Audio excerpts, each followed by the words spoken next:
नमस्कार, स्वागत है आपका बिहार समाचार में। तो चलिए बिहार की 10 प्रमुख बड़ी खबरों के बारे में जानते हैं। खबरों की ओर रुख करने से पहले आपसे अनुरोध है कि अगर आप चैनल में नए हैं तो चैनल को सब्सक्राइब जरूर करें और साथ ही वीडियो अगर अच्छी लगे तो एक लाइक अवश्य करें और साथ ही घंटे वाले बटन को जरूर दबाएं ताकि कोई भी अपडेट आप तक सबसे पहले पहुँचे। बिहार में इसी महीने शुरू होगा corona vaccination. CM Nitish Kumar ने कर दिया ऐलान। बिहार के मुख्यमंत्री नीतीश कुमार ने कहा कि कोरोना वैक्सीनेशन के लिए फिलहाल कोई तिथि निर्धारित नहीं की गई है, लेकिन यह मानकर चल रहे हैं कि इसी महीने में टीकाकरण का काम शुरू होगा। अपने देश में जो वैक्सीन बनाई गई है उसी का उपयोग वैक्सीनेशन में किया जाएगा। सीएम नीतीश कुमार ने बुधवार को पटना के एनएमसीएच में स्थित कोरोना वैक्सीन स्टोरेज यूनिट और कोविड वैक्सीनेशन की तैयारी का निरीक्षण करने के बाद पत्रकारों से बात कर रहे थे। सीएम नीतीश कुमार ने बताया कि बिहार में 10 स्थानों पर वैक्सीन और उससे जुड़ी सभी सामग्री भेजी जाएगी।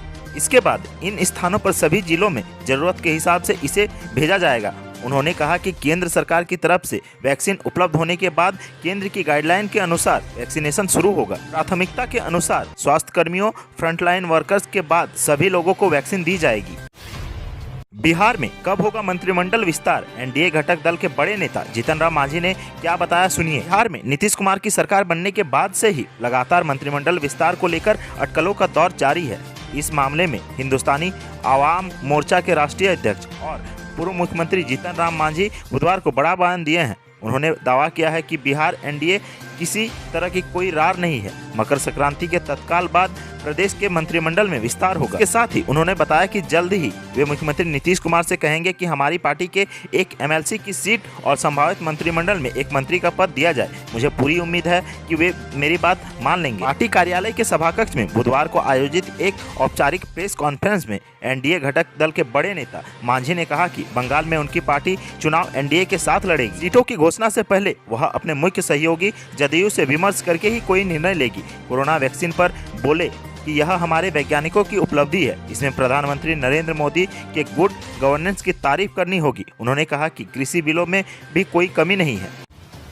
बिहार के लोगों के लिए एक अच्छी खबर आ रही है। अब सरकारी ऑफिस का नहीं लगाना होगा चक्कर, घर बैठे मिलेगा ये 5 प्रमाण पत्र। बिहार के आम लोगों के लिए एक अच्छी खबर है। अब जाति प्रमाण पत्र, आय प्रमाण पत्र, आर्थिक रूप से कमजोर सामान्य वर्गों का प्रमाण पत्र, आवासीय प्रमाण पत्र और नॉन क्रीमी लेयर का प्रमाण पत्र लेने के लिए आपको कार्यालय का चक्कर लगाना नहीं पड़ेगा। बिहार सरकार ने लोक सेवा का अधिकार अधिनियम में बदलाव किया है, जिसके तहत अब ये 5 प्रमाण पत्र लेने के लिए कार्यालय नहीं जाना पड़ेगा। अप्लाई करने के दौरान दिए गए ईमेल आईडी पर यह बनकर आ जाएगा, जिसे डाउनलोड करके प्रिंट आउट निकाला जा सकता है। बता दें कि इस फैसले से छात्रों को ज्यादा फायदा होगा। अभी हाल ही में सीएम की अध्यक्षता में आरटीपीएस कानून को लेकर समीक्षा बैठक हुई थी और इसके बाद इसे सुलभ बनाने के लिए लाया गया है। नए बदलाव के बाद आवेदन करने के दौरान ही संबंधित व्यक्ति को अपना मोबाइल नंबर और ईमेल आईडी देना अनिवार्य होगा। निर्धारित समय सीमा के अंदर यह 5 प्रमाण पत्र संबंधित व्यक्ति के ईमेल पर प्रमाण पत्र तैयार होकर चला जाएगा। इसके साथ ही मोबाइल पर एक एसएमएस भी जाएगा जिसमें लिंक भी दिया रहेगा।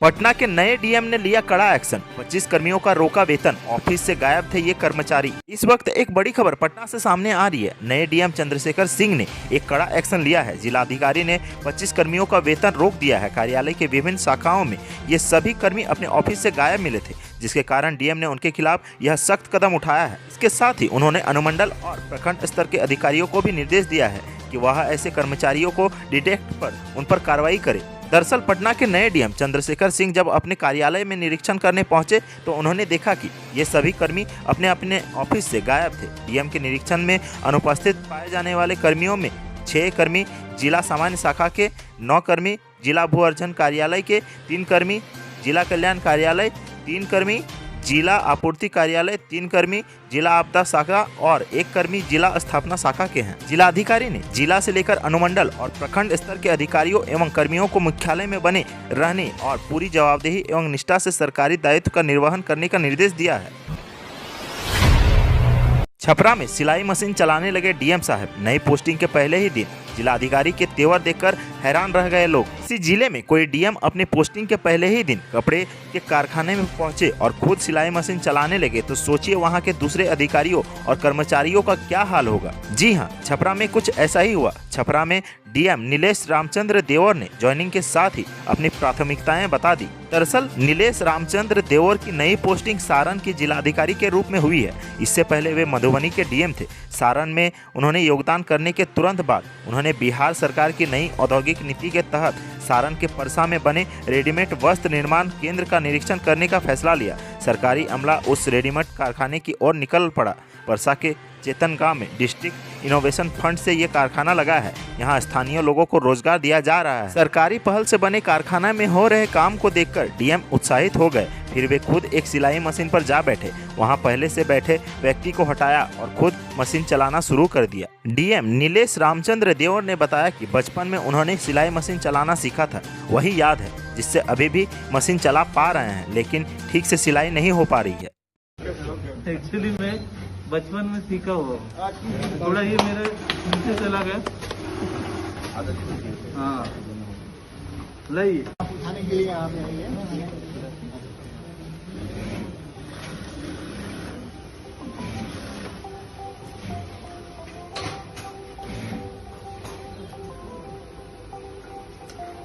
सिलाए ना ठीक। अचानक इको पार्क पहुंच गए नीतीश कुमार। बोले हमने ही ये पार्क बनवाया, अब सबसे ज्यादा लोग यहीं आते हैं। सेल्फी लेने वालों की लगी भीड़। बिहार के मुख्यमंत्री नीतीश कुमार अचानक से पटना के इको पार्क पहुंच गए। पुलिस मुख्यालय से लौटते वक्त उनका काफिला इको पार्क के सामने से गुजर रहा था। नीतीश कुमार ने गाड़ी रुकवाई और पार्क के भ्रमण पर निकल गए। मीडिया की टीम पहुंची तो बोले हमने ही ये पार्क बनवाया था, अब देखिए क्या हाल है। पटना में सबसे ज्यादा लोग यहीं पहुंचते हैं। सीएम का काफिला अचानक से इको पार्क पहुंचा था, लिहाजा पहले से कोई सुरक्षा व्यवस्था नहीं थी। सीएम का कार्यक्रम तय होता तो शायद पुलिस वालों ने पूरे पार्क को खाली करा लिया होता, लेकिन नीतीश अचानक पहुंचे और उस वक्त पार्क में काफी तादाद में लोग मौजूद थे। सीएम की सुरक्षा के लिए बना स्पेशल दस्ते ने नीतीश को घेरे रखा था, लेकिन पार्क में मौजूद लोग सेल्फी लेने की गुहार लगाने लगे। सीएम नीतीश ने उन्हें निराश नहीं किया, थोड़ी दूर से ही सही लोगों ने नीतीश के साथ सेल्फी ली। बिहार में बर्ड फ्लू को लेकर अलर्ट जारी, अधिकारियों को किया गया सावधान। कई राज्यों में बर्ड फ्लू का कहर जारी है। इस बीच बिहार में भी अलर्ट जारी कर दिया गया है। पशु एवं मत्स्य संसाधन विभाग ने सभी जिलों के पशुपालन पदाधिकारियों को एहतियातन सभी तैयारी रखने और सचेत रहने का निर्देश दिया है। अधिकारियों को निर्देश दिया गया है कि कहीं भी ऐसी कोई सूचना प्राप्त होती है तो तत्काल विभाग को बताएं और आवश्यक कदम उठाएं। फिलहाल में बिहार में कहीं भी बर्ड फ्लू का मामला सामने नहीं आया है, लेकिन पहले से ही सरकार और विभाग ने एहतियातन अलर्ट किया है। कई सालों से बिहार में भी बर्ड फ्लू का कहर देखा जा रहा है। इसके कारण ही इस बार विभाग ने कोई केस सामने आने से पहले ही सावधान कर दिया है। बिहार में अब गांवों के चौराहे सोलर लाइटों से होंगे रोशन, हर पंचायत में किया जाएगा सर्वे। अब गांवों के गली चौराहे सोलर लाइट से रोशन होंगे। इसके लिए पंचायतों में सर्वे का काम शुरू किया जाएगा।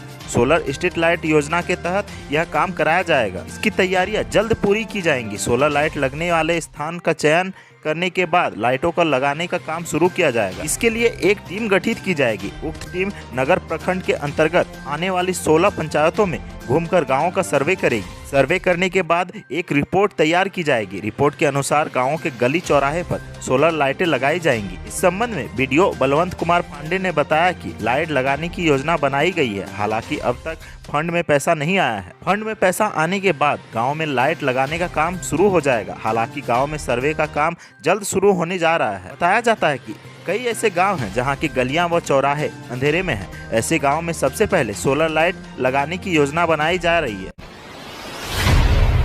कोरोना वैक्सीन के लिए पटना पहुंची 5 लाख सिरिंज। अगले 10 दिनों में शुरू हो सकता है वैक्सीनेशन। जानिए किसे कहां मिलेगा टीका। अगले 10 दिनों में बिहार में भी वैक्सीन लगाने का कार्यक्रम शुरू हो सकता है। स्वास्थ्य मंत्रालय ने मंगलवार को इसे स्पष्ट कर दिया है। ऐसे में बिहार और पटना में भी इसको लेकर तैयारियां तेज हो गई है। मिली जानकारी के मुताबिक पटना जिला प्रशासन के निर्देश पर सिविल सर्जन कार्यालय ने वैक्सीन लगाने को लेकर सारी तैयारियां पूरी कर ली है। जैसे ही वैक्सीन आएगी इसे लगाने की कार्यक्रम शुरू कर दिया जाएगा। मंगलवार को पटना के सिविल सर्जन ने स्पष्ट कर दिया कि वैक्सीन लगाने के लिए डॉक्टर, स्वास्थ्य कर्मियों और फ्रंटलाइन कर्मियों को अलग से कोई रजिस्ट्रेशन करवाने की जरूरत नहीं है। सिविल सर्जन कार्यालय इनका डाटा एकत्र कर चुका है। कुछ नाम बाकी है जिन्हें अगले कुछ दिनों में शामिल कर लिया जाएगा। उनका data CoWIN vaccine delivery management system portal पर फीड किया जा चुका है। वैक्सीन आते ही इन्हें लगाना शुरू कर दिया जाएगा। वैक्सीन आने के बाद पहले चरण के पहले राउंड में डॉक्टरों स्वास्थ्यकर्मियों को इसकी डोज देनी है। इसके लिए कुल 33,000 से ज्यादा रजिस्ट्रेशन हो चुके हैं। इनमें 20,000 से ज्यादा सरकारी और 13,000 से ज्यादा निजी अस्पतालों के डॉक्टर